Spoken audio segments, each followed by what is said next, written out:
you work a 9 to 5 job, or you work a 9 to 5 and you go to school, or you work a 9 to 5, you go to school and you make content as a hobby. And on top of all of that, you play gacha games. With already half your day gone, you just want to relax and play your favorite gacha game that you may have picked up during COVID. The game I'm referring to is obviously Genshin Impact. Okay, so if you play Genshin and you are chronically online, then you definitely already know about the big argument. Is Wuthering Waves gonna kill Genshin? Are players leaving Genshin for Wuthering Waves? Why are they leaving? Then you also often hear the comparison between Honkai Star Rail and Genshin, even though they are sister games ran by the same company. In fact, Honkai Star Rail was designed to specifically be able to play alongside with Genshin Impact. So if you have been playing since COVID, you probably already do that. So now you are playing two gacha games with a 9 to 5, with school, with content creation, or any hobbies you like to do. You can't bear to play another game. There's simply not enough time. You don't even have enough money. You don't have to spend money in order to have fun in these games. But whenever I tell my friends about Wuthering Waves, money seems to always be brought up in their responses. I guess if you are casual and busy, you probably do spend money just to speed up the grinding process, so I do see the concern. So this kind of begs the question, is it possible to play these big three games together?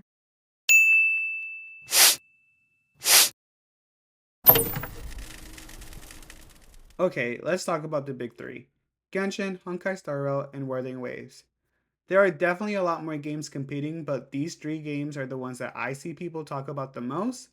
And they're also the three that I care about. So just so you know, I will be starting a series for when Wuthering Waves comes out where I spent up to an hour, which is the same amount of time a casual will roughly spend playing these games, just to see if Wuthering Waves is truly casual friendly. So if you want to see that, I would subscribe now. Like I said before, Genshin and Honkai Star Rail are meant to be played together. You log into Genshin, you do your dailies, you praise your favorite character, then you log off. Honkai Star Rail, you get on, you do your dailies, you praise your favorite character, and you repeat the same tomorrow.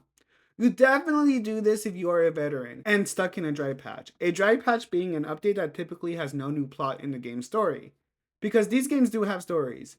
And you have caught up because you have played since day one, and you already have most of your favorite characters built, and now you're just waiting for some new content. That is if you are a veteran player. And to you guys, I just want to say that I do think it is possible to play Wuthering Waves alongside these games, especially if you can already clear most of the content that these games provide.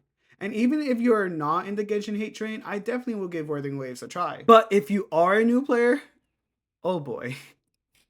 When starting a gacha game, you are met with a long introduction, basically introducing you to the main character and then throwing you into whatever world they set you up in. Then you will probably play through the beginning story, where you learn about the important characters, why you're there, and your end goal.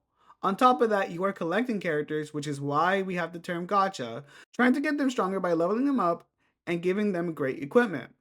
As a new player, you care about the equipment last, and you try to level up your characters. Actually, most people will tell you to level up your characters first, then their weapon, which is separate from the equipment that I now will be calling relics slash artifacts. You will be leveling your character's skills, and then you worry about the relic. The reason for this is because these characters have stats. The larger the stats, the better your character will perform. The weapon typically contributes to your stats while also adding a bonus effect. And then you worry about relics last because they will be the ones that take most of your time. The way you farm relics is by going to these dungeons that require some sort of energy that typically takes a whole day to refill. You beat the dungeon and you get the relic of your choice with random stats. The stats you get from these relics is all RNG. So this process usually takes the longest, which is why you will do it last. People actually spend weeks in relic farming alone just to get the perfect stats for their characters. Aside from that, like I said before, these games do have a story. Genshin's main story quest alone from the beginning to the end can take up to 40 hours if you didn't do any side quests, any companion quests, or any character story quests. Honkai Star Rail's main story without any side quests or character quests can take up to 25 hours at best. And this is current time. Wuthering Waves does not have a rough estimate since they are still currently rewriting the story and a lot will change on its release date. But you can see how much time you are already spending on these two games.